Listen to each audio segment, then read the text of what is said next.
Many have heard the term aura, but don't really know what it is or what its impact has on our lives. Some suggest it's some kind of weird mystical concept that lives in people's imaginations. I would like to suggest it's part of our human anatomy, even though you may not see it. Tonight, we are going to take a deep dive into what the aura does and how to heal it. Because I think with everything going on in the world, some healing is in order. Tonight on Thursday Night Live.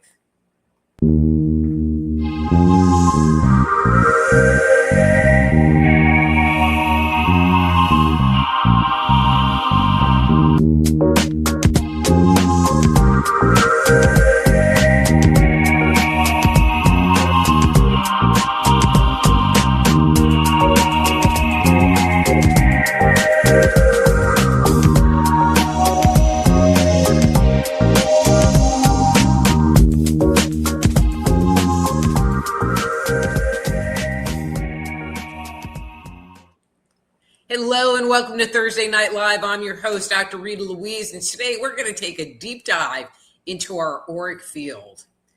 So many people have heard the word aura and chakras, but don't really understand what they are. And so we can talk about the chakras another time. And actually, we have talked about the chakras on this show. But today we're going to be talking about the auric field. So the aura is the electromagnetic field around our body. It's like a giant egg or a giant bubble. And it's our first line of defense. It's our personal space. And we're all familiar with the concept of our personal space. And so as an example, if someone gets too close to you, like you're having a conversation, they kind of take that step in and it just makes us feel a little bit uncomfortable or creepy, depending on the person. It's because that person has actually penetrated the boundary of our auric field and stepped into it. And now we are feeling their energy. Our aura is our first line of protection. It says, this is me, this. And the aura extends 12 to 18 inches. I like to say like a short arm's length around the body. That is a very healthy place. Now, some people like to keep their aura in really close to them because it makes them feel safer. Not a very healthy positioning. And some people like to have their aura be like the size of a room so that they can feel like they're in control of everything that is going on. Again, not a very healthy place for the auric field to be. But one of the things that the aura does is it holds and stores our information. And so when we look out into the world, we are actually looking through the life circumstances that are going on in that moment through our auric field. And so some of that energy can be in front of us, some of it can be to the side of us. And sometimes when we don't want to look at it, we toss it behind us, but it is impacting us on multiple levels. And this energy can affect us physically, emotionally. It holds our projects, it holds our worries, and things that are active in our lives and in our consciousness as an example. So here's an example. So let's say we go outside and take a walk in nature, or we meditate, or we go to the gym, all of those things that help us let go of energy that we're holding on to. But the question is where are we holding on to that energy? And we are holding on to that energy in our auric field. And so when we are able to release what we're holding on to, we always feel good. And it always brings us back into the present moment. But here's a little caveat, which many people don't think about and definitely don't talk about, is that we can take on energy from other people and we can bring it into our auric field. And because it's in our auric field, we think that it's ours. And then we try to deal with it and come up with answers and solutions for it. So, as an example, and it's not ours. And so have you ever found yourself trying to solve a problem that's really somebody else's problem and not yours? Parents deal with this all the time. Um, where you have an adult child and they have an issue going on, and instead of saying, hey, that's your issue and you need to deal with it and come to me if you need some advice, they're in there and making phone calls and taking care of everything for them. And it's because they've allowed that other person's energy to get into their auric field, and now they're addressing it as if it's their own energy. I mean, this can happen in a work situation. It can happen in a relationship situation. It happens all the time. And, for individuals that do that, the bigger question is this mine? Is this my problem? Is this my energy? Because if the answer you get is no, and you're kind of obsessing about trying to come up with a resolution, and the reality is if it's somebody else's problem, you can never come up with a resolution. You maybe can make suggestions, but unless they do it and they take care of it, you're never going to be able to get it out of your space. And so if you find that you're doing that, I would like to suggest that maybe you stop and ask that question, is this me and is this mine? Because if it's not mine, then why am I dealing with it? My caveat is, if you have young children, under the age of 18, or if you have elderly parents, they get the pass, because many times you have to interject on their behalf. But if they're an adult child, then, maybe they need to figure it out for themselves. Obviously, you can be there for them, but how much are you really taking on and taking away from their ability to experience life and potentially experience their own karma? Because the reality is you can't fix it. You can't fix it for them. They have to fix it for themselves. And that energy, especially when we take on other people's energy, can be insidious and overwhelming. And again, no solution. And with how the energy has been on the planet lately, I thought I would talk about this, but also that we would sit there and do a aura healing meditation.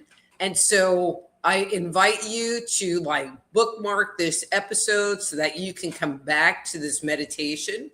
And it's not about listening to the meditation. It's more about learning the technique and using the technique anytime you want. I have found doing this practice in your car while you're driving, maybe not so good, but if you're, sitting in your house, sitting on the porch, or the passenger in a car, you've had something uncomfortable happen that you need to discharge energy of something that's going on in the present moment.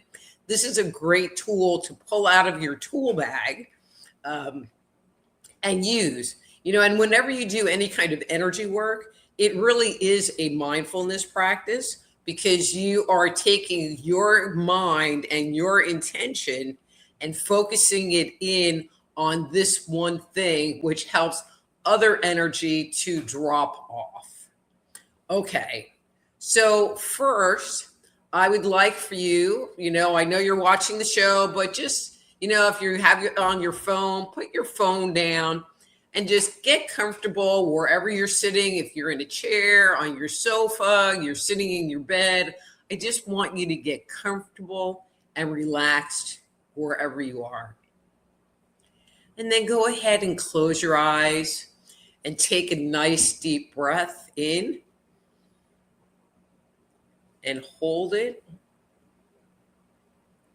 and exhale out of your mouth. And again, in through your nose and hold it and out through your mouth. And one more time, in through your nose and hold it and out through your mouth. And so we've covered this in an earlier show, and we're going to integrate this. And this is the creation of a grounding cord, because when you do any kind of energy work, you want to make sure that you have a grounding cord in place. And so in your mind's eye, I would like for you to imagine that there is a giant, like, bathtub drain coming out from the base of your spine, going all the way down to the center of the planet.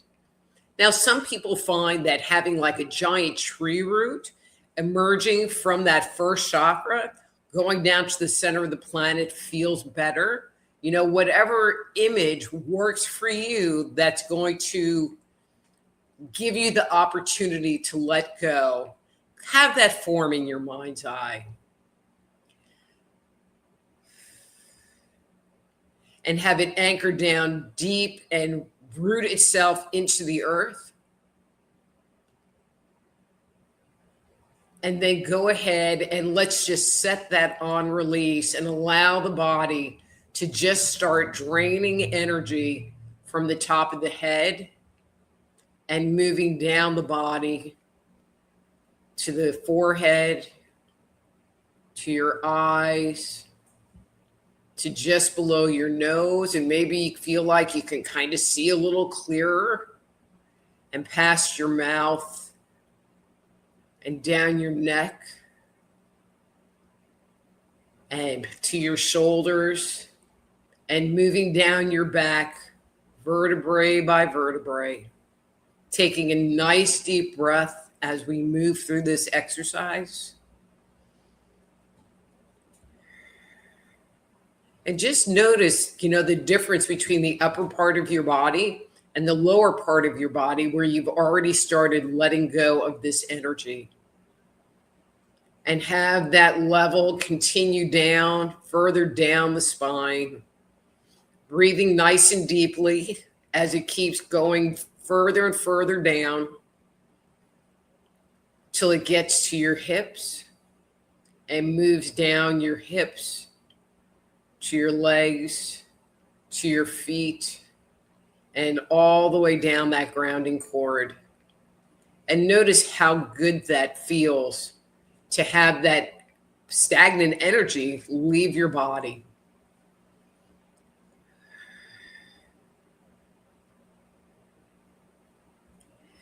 So when we see things in our mind's eye, there's what we think it should be, and then there's what we actually see. And with the auric field, in many people, it doesn't necessarily come all the way down around the body and underneath our feet and tucking into that grounding cord. And so I would like for you just to kind of check in to see if that auric field is tucked in nicely below you. And there's no right or wrong. Mine always pops up and I'm constantly pulling it back down and tucking it back in. So it's okay if that's what you find. And we're going to set that aura, set your aura on release.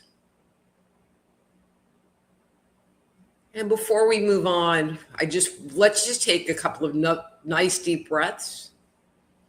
So breathing in through the nose and holding, and out through the mouth. And in through the nose, and hold it, and out through the mouth. Great. So when you're doing energy work, or when I'm doing energy work, I like to employ different tools. And trust me, I have brought in all kinds of weird things, backhoes and needles with threads and all kinds of weird stuff. But for this exercise, just to make it be easy, I want everybody to actually, if you're right-handed, hold your right hand up and imagine that you have a squeegee, you know, like the kind you clean your windshield off with, in your hand. And while you're holding your hand up, kind of tip it side to side. And you may notice that there's kind of a little weight in your hand as you're moving it back and forth. And just notice how that feels. And so actually, I'm going to add something in that I was not planning. I want everybody to put their squeegee down for one quick second. And I want you to grab that bottle of Windex with the spray top. And I want you to spray the whole inside of your aura with Windex. You know, the front, the back, the top, the bottom. Just give it a good spray like you're cleaning your windows or cleaning your windshield off, all the way down and even around your grounding cord.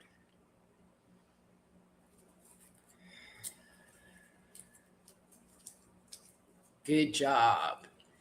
Because, you know, if they're stuck on dirt, that Windex is going to help to lift it. Okay. So let's go ahead and pick that squeegee back up. And I want you to start at the very top of your head, like over your head, because your auric field, remember, is about 12 to 18 inches from you. So with the squeegee facing away from you, I want you to take the squeegee and squeegee down your auric field in front of you. You know, so in front of your face, down your midline, down in front of your legs, and kind of tuck it in underneath that grounding cord. And then move over a little bit, and again, starting at the top of your head, take that squeegee and move it down your body. You know, and if you find like there's stuff stuck on there, it's okay if you use that squeegee to kind of scrape it off. And you can go as fast as you need or as slow as you need. And keep doing that all the way around your body. And really be sure to make sure you get the back, because, you know, that's where we take all of the stuff we really don't want to deal with and we throw it back there. Because we'll take care of it later, or we'll take care of it at some other point in time. And just move that energy out and just allow it to release.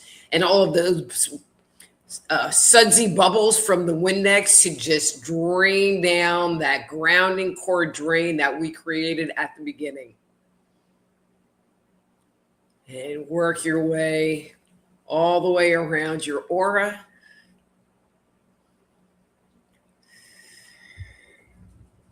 Until you come back to the front.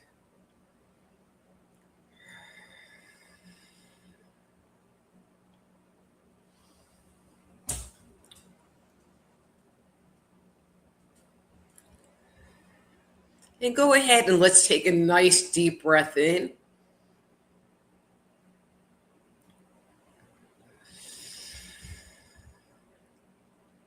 And take a moment to notice how that feels. You know, can you see more clearly? Do you feel a little bit more centered, a little bit more present in the moment? Do you feel a little bit lighter? Sometimes it makes people feel maybe even a little bit tired because they've been running on adrenaline energy. You know, but this is you with a much clearer space than you started with before. And just notice how that feels. And notice how simple that was to do and how it really didn't take any time. And so many people have the belief that meditation should take a long time. But if you combine meditation with things like energy work, you can really work through a lot in a very short period of time. So let me know what you think of this meditation, what you think about this aura cleansing. I feel like there's been just so much going on the planet, and things are just moving so fast in our lives that having some tools to work with are just very helpful at this time. So I hope you enjoyed it, and I hope you come back to this over and over, and we'll use it.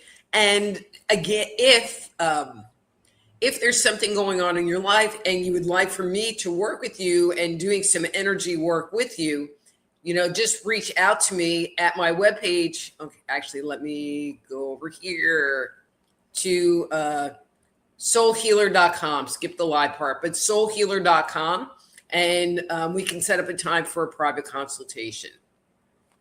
So before we go, I would just love it if wherever you're watching this show, whether you're watching it on YouTube or Substack or Twitter or Rumble, I'm also on BitChute. If you would subscribe to my channel or give the show a thumbs up, I would really appreciate it. It really helps you in the algorithm and makes it so that it can spread, because it would make me happy. How's that? Okay, guys, great. Thank you so much.